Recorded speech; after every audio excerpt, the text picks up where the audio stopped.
ঈদের ছুটি কাটিয়ে আবার চলে আসলাম নিজের কর্মস্থলে। ছুটিতে যাওয়ার সময় ব্যাটারি লাইনটা খুলে রেখে গেছিলাম, কারণ ব্যাটারি লাইনে সংযোগ দেওয়া থাকলে 6-7 দিন গাড়ি স্টার্ট না দিলে সেই ক্ষেত্রে ব্যাটারি বসে যাওয়ার একটা সম্ভাবনা থাকে। সেই জন্য ব্যাটারি লাইনটা খুলে রেখে গেছিলাম।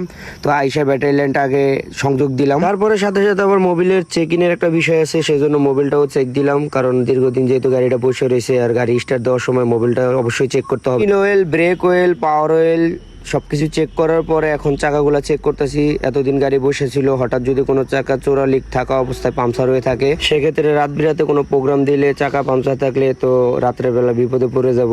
সেজন্য আগেই সবকিছু চেক করে রাখা ভালো। সব ঠিকঠাক মতন চেক করলাম, আল্লাহর মতো সব ঠিক আছে। এখন গাড়িটাকে স্টার্ট দেওয়ার পালা।